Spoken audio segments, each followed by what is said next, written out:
El hecho de que Pixar haya logrado renderizar una película tan compleja como Cars es sencillamente alucinante. Esta película logró algunas de las escenas más detalladas que el cine había visto hasta ese momento, con modelos de carros que reflejaban luz con una precisión que jamás se había intentado en una película animada, con paisajes del desierto que tenían un nivel de complejidad visual casi real. Todo eso sucediendo mientras que el software de animación que estaban usando tenía límites serios en prácticamente todos los aspectos. Y las computadoras, aunque eran lo mejor de lo mejor en 2006, siguen siendo máquinas que tenían que esforzarse brutalmente para procesar lo que Pixar les estaba pidiendo. Y aquí es donde entra todo lo loco. Pixar fue capaz de llevar todo esto tan lejos que esencialmente rompió los límites de lo que se pensaba que era posible hacer en una película animada. El desafío principal de Cars no era la complejidad de la trama ni contar una historia bien estructurada, aunque eso también importaba. El verdadero problema era que John Lasseter, el director, tenía una visión muy clara desde el principio. Los carros tenían que verse como carros reales. No podían verse como juguetes de plástico, no podían verse amorfos o suaves. Tenían que verse pesados, metálicos, con superficies que reflejaran la luz de manera realista.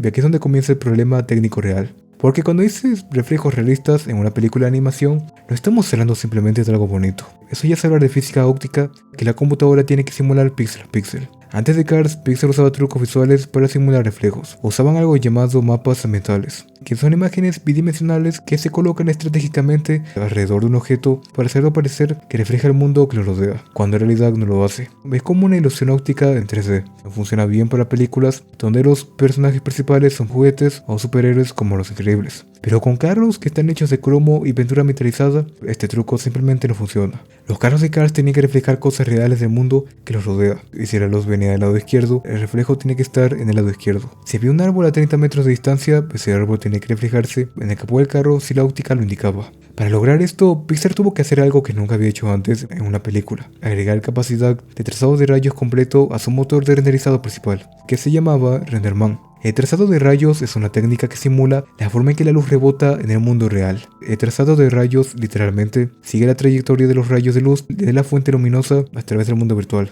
calculando cómo rebotan en cada superficie, cómo se curvan, cómo se reflejan. Es preciso, es realista y es brutalmente intensivo computacionalmente. Imagina que tienes que calcular el camino de un rayo de luz. Ese rayo golpea el capó del auto, se refleja en otro objeto, rebota 3 veces más y finalmente termina en la cámara virtual que está grabando la escena. Todo eso tiene que ocurrir para cada píxel en la pantalla. Y una película de Pixar a menudo tiene una resolución de 2000 por 1500 píxeles o más. Si tienes 2 millones de píxeles y cada píxel requiere seguir múltiples rayos de luz con múltiples rebotes, estamos hablando de billones de cálculos por cada fotograma. Y una película tiene 24 fotogramas por segundo. Eso es matemáticamente insano sin optimizaciones inteligentes. Thomas Jordan, que fue el supervisor de sombreado de personajes en Cars, pasó tiempo en talleres de pintura reales viendo cómo se pintaba un auto de verdad.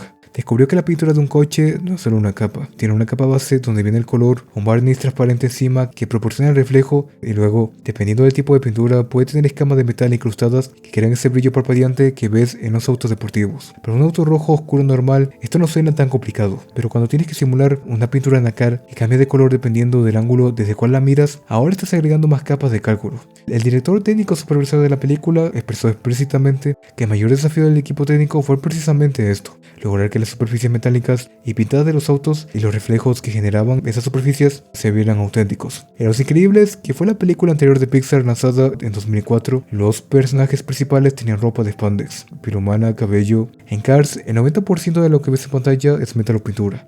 No hay lugar donde esconderse. Lo que Pixar hizo fue tomar la arquitectura existente de RenderMan y expandirla específicamente para manejar el trazado de rayos. No fue simplemente agregar una función, fue rediseñar cómo el software procesaba los datos de renderizado. Lo usaban para lograr sombras precisas cuando hay múltiples fuentes de luz en una escena. Lo usaban para calcular oclusión, que es técnicamente la ausencia de luz ambiental entre dos superficies, como cuando un objeto está muy cerca del otro y la luz no puede influir entre ellos, creando esa sombra suave en las grietas. Y lo usaban para calcular irradiancia, que es básicamente el color que refleja un objeto sobre las superficies cercanas. Si mantienes un papel rojo contra una pared blanca, el rojo del papel tinta la luz blanca de la pared con un tono rojo. Parece algo pequeño, pero multiplicado por millones de píxeles y cientos de fotogramas, te está sumergiendo en complejidad matemática seria. Para hacer que todo esto fuera computacionalmente manejable, en 2006, Pixar desarrolló algo llamado BrickMax. Imagina que haces un mapa de las reflexiones, las sombras y la luz reflejada en un objeto, y luego lo divides en pequeños cubos tridimensionales llamados bricks. Cada brick almacena información sobre cómo debería comportarse la luz en ese pequeño espacio tridimensional. En lugar de calcular cada rayo de luz individualmente para cada píxel, que sería imposible, podías consultar rápidamente el brick correspondiente y obtener una aproximación cercana. Era como tener un atajo calculado previamente que te permitía hacer trampa inteligentemente, pero de una manera que sigue siendo físicamente precisa.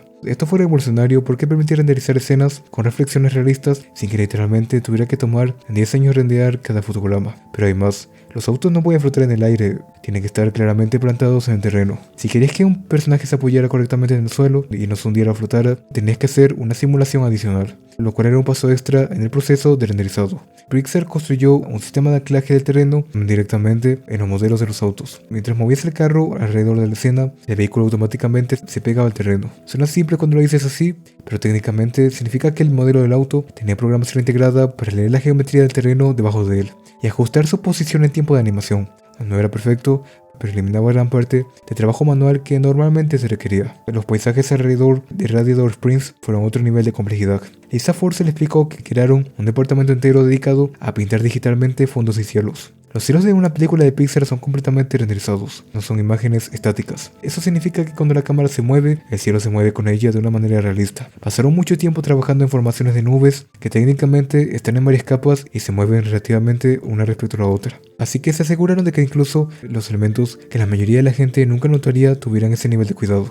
La escala de la computación es donde se comienza a entender por qué esto fue tan loco. Los autos fueron construidos usando plataformas de computadoras similares a las que se usan en el diseño real de automóviles. Estamos hablando de software industrial de CAD que normalmente se usa para diseñar autos de verdad.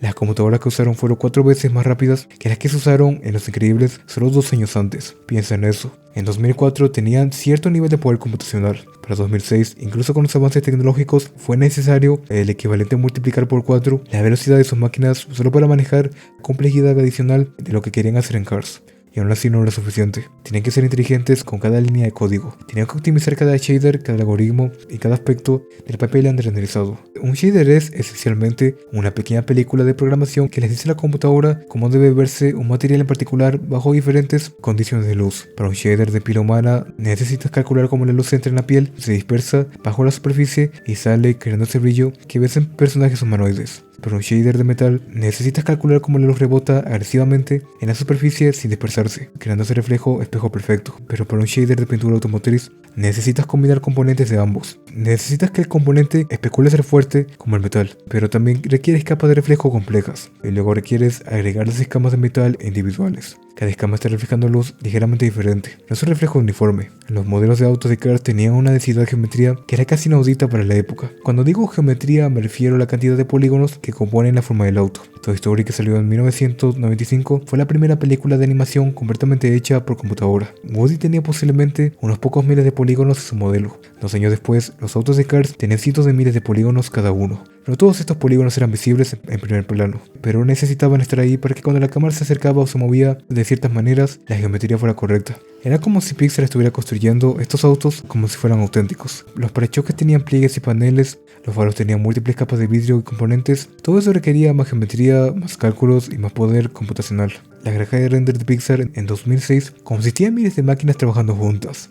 No fue una sola escena que podía durar solo unos segundos en la película, podría tomar docenas de horas de procesamiento. Si una escena de acción tiene autos moviéndose rápidamente, cambios de iluminación dinámica y reflejos complejos rebotando por todas partes, una sola toma de 30 segundos podría tomar 200 horas de computación colectiva. Multiplica eso por toda una película de 2 horas y estás mirando años de tiempo computacional. Pero Pixar tenía que ser eficiente, tenía que renderizar esta película en un tiempo realista, así que cada optimización tuvo que hacerse inteligentemente. El presupuesto de la película fue $120 millones, un número enorme para esa época. Pero ese dinero no fue solo a pagar actores de voz y productores. Una porción significativa fue simplemente para computadoras, electricidad y los salarios de los equipos de ingenieros que trabajaban en optimizaciones de software. Cuando McQueen acelera, no solo se mueve hacia adelante, su suspensión se comprime ligeramente, el peso se distribuye hacia atrás y su cabina se inclina un poquito hacia atrás por la inercia. Cuando frena, lo opuesto sucede. Su cabina se inclina hacia adelante y la suspensión se extiende. Para lograr esto de manera convincente, crearon simuladores de física que podrían ejecutarse en tiempo de animación, calculando cómo cada movimiento que un animador hacía afectaría la física del vehículo.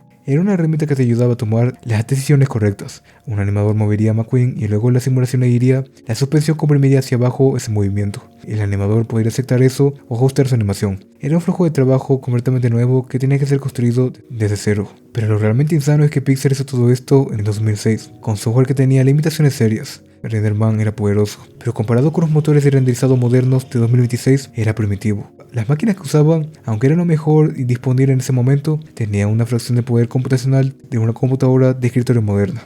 Pero con eso lograron algo que es más realista que muchas películas animadas hechas 20 años después. Eso habla de la calidad de la ingeniería y las viejas películas de Pixar.